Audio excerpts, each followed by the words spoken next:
नमस्कार। मेरा नाम है एडवोकेट पायल जैन और मैं आप लोगों का आपके खुद के चैनल टारगेट फॉर आईक्यू में स्वागत करती हूँ। आज की जो वीडियो है वो स्टूडेंट की डिमांड पर बनाई गई है क्योंकि स्टूडेंट्स की बहुत सारी क्वेरीज थी कि प्री और मेंस में कोड ऑफ सिविल प्रोसीजर के कौन कौन से इंपॉर्टेंट ऑर्डर्स और आपको रूल्स पढ़ने हैं। तो उसके लिए ये स्पेशली वीडियो बनाई गई है जो कि मेंस और प्री दोनों के पॉइंट ऑफ व्यू से आपके लिए इम्पोर्टेंट है और ये हर स्टेट जुडिशरी से रिलेटेड है। इसमें जो जो रूल्स बताए गए हैं, ऑर्डर्स बताए गए हैं, वो बहुत ही frequently asked orders and rules हैं।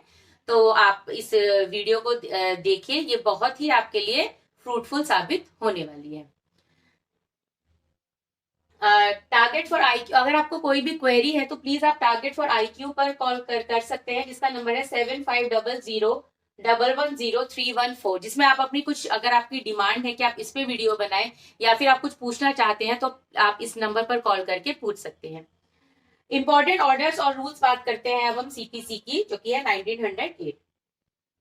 सीपीसी में आपके 51 ऑर्डर्स हैं। 51 ऑर्डर्स में बहुत सारे रूल्स हैं, हर एक ऑर्डर में अलग अलग रूल्स हैं, जैसे कि भाई अगर किसी में 13 है तो किसी में 18 है, और एग्जीक्यूशन जो है उसमें तो बहुत ही ज्यादा आपके रूल्स हैं। तो क्या वो आपको सारे पढ़ने हैं? तो ऐसा तो हो ही नहीं सकता कि सारे ही पढ़ने हैं, लेकिन हाँ, प्री और मेंस में हम ये गेस जरूर कर सकते हैं। एक गेस वर्क बहुत काम आता है कि ये तो आपके इंपॉर्टेंट है, ये आपको पढ़ने ही है। तो आइए सबसे पहले बात करते हैं ऑर्डर 1 की, जो कि है बात करता है पार्टीज टू सूट। ठीक है, सबसे पहले जब सूट इंस्टीट्यूट होता है, जब सूट इंस्टीट्यूट किया जाता है तो उसमें पार्टीज होती है, एक डिफेंडेंट की, एक प्लेंटिफ की तरफ से और डिफेंडेंट की तरफ से। ठीक बात है। तो इसमें जो ऑर्डर आपके इंपॉर्टेंट है वो है रूल 8, जो कि बात करता है रिप्रेजेंटेटिव सूट की। रिप्रेजेंटेटिव सूट्स के इसमें पर्टिकुलर रूल में जो जो आपको पॉइंट्स गिवन है कि भाई सेम कॉज ऑफ एक्शन पर क्या रिप्रेजेंटेटिव सूट हो सकता है, कि भाई कॉज ऑफ एक्शन डिफर कर सकता है लेकिन आपका जो सेम आपका रिलीफ है क्या उस पर हो सकता है। तो ये सब आपके रिप्रेजेंटेटिव सूट में। रूल 9 बात करता है miss joinder and non joinder की। रूल 10 में जो की बात करता है टू डिलीट या एड पार्टीज, ये बहुत इंपॉर्टेंट है। और इसी का जो क्लॉज 4 है, amendment of suit to add defendants, ये भी बहुत बार पूछा गया है।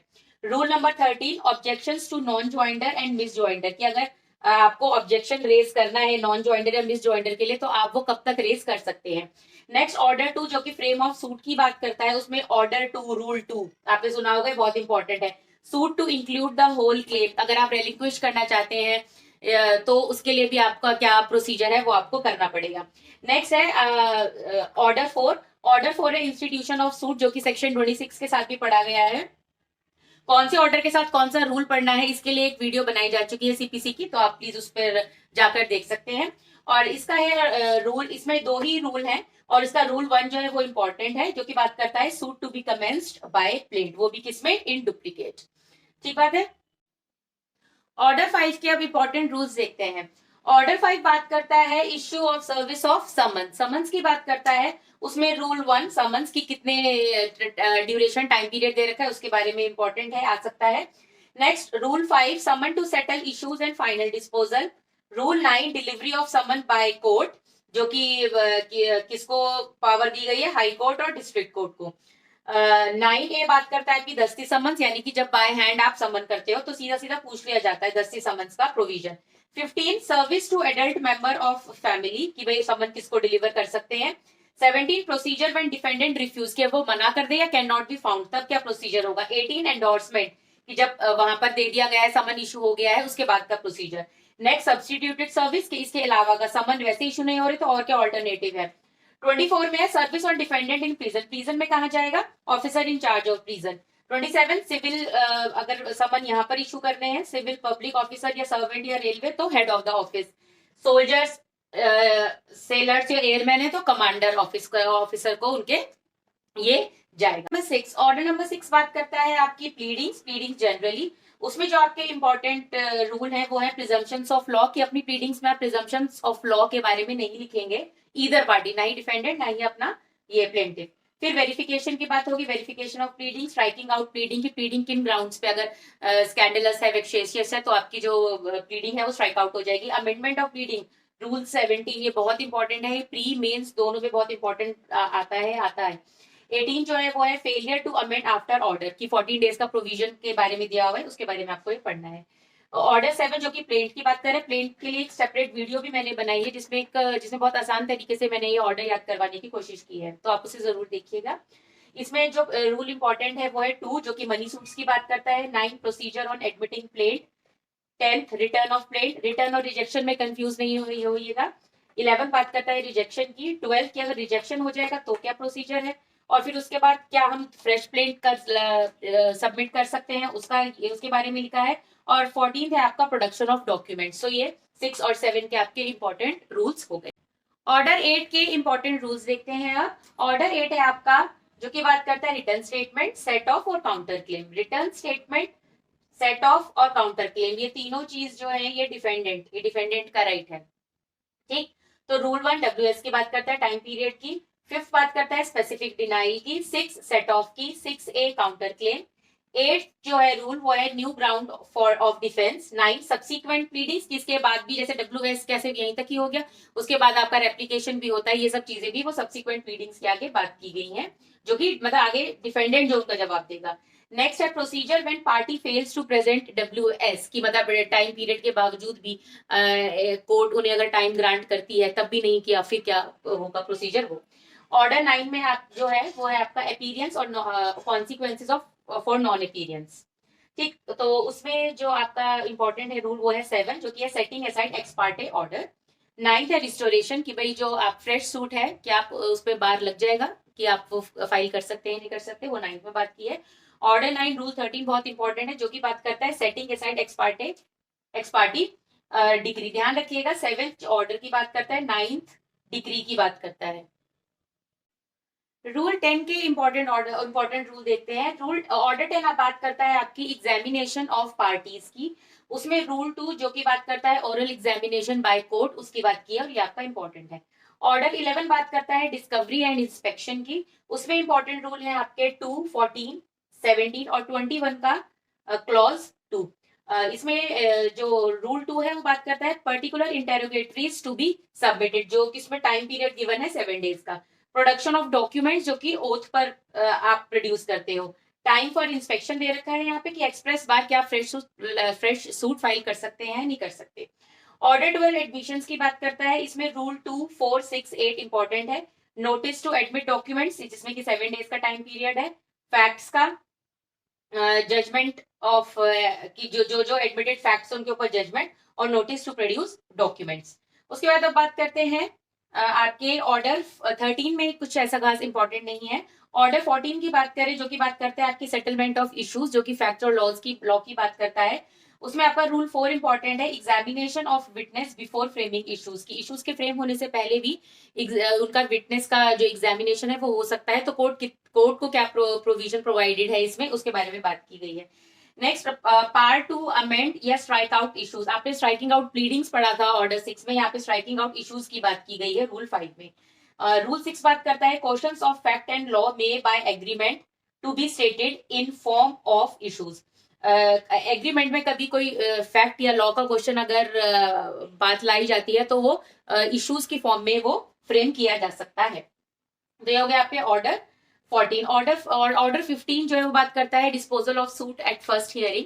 तो उसमें कि अगर डिस्पोज हो जाता है कभी प्लेंटिफ के मतलब प्लेंटिफ के कुछ प्लेंटिफ का हो गया कुछ डिफेंडेंट का हो गया तो उनके लिए जजमेंट सुना दी जाएगी। और जो इसका रूल 3 है पार्टीज एट इशू, वो आपका इंपॉर्टेंट है।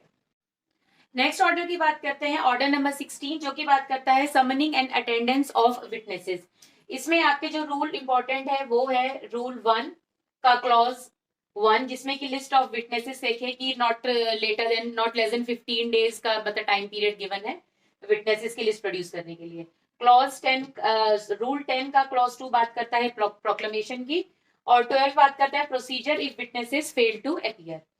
ऑर्डर 17 जो कि एडजर्नमेंट्स की बात करता है, उसमें रूल 1 का जो प्रोवाइजो है उसमें एडजर्नमेंट ग्रांट की बात की गई है कि एडजर्नमेंट ज्यादा से ज्यादा 3 टाइम से ज्यादा आपको नहीं दिया जाता, लेकिन प्रैक्टिकली ऐसा नहीं होता, प्रैक्टिकली एडजर्नमेंट जो है वो दी जाती हैं।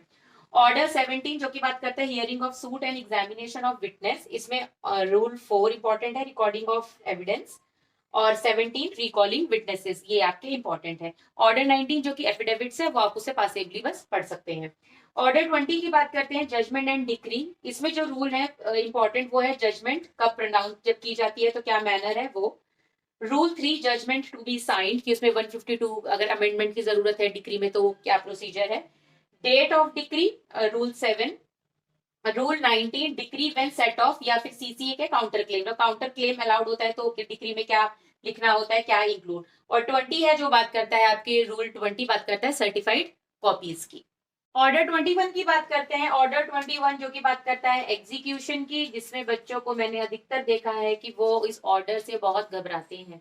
तो ये ऑर्डर वास्ट है, लेकिन इसे टुकड़ों में करके पढ़िए। जैसे इसके 106 सेक्शंस है तो 3 या 4 बार में, और वो भी इंपॉर्टेंट, सारे आपको पढ़ने की जरूरत नहीं है। इसमें पूरे आपके 106 सेक्शंस है तो उसके हम इंपॉर्टेंट सेक्शंस की बात करते हैं। और ऑर्डर 22 से ऑर्डर 51 तक के जो इंपॉर्टेंट प्रोविजंस है उसकी बात हम नेक्स्ट वीडियो में करेंगे। ऑर्डर 21 में जो पहला है आपका वो है important rule 1 mode of paying money.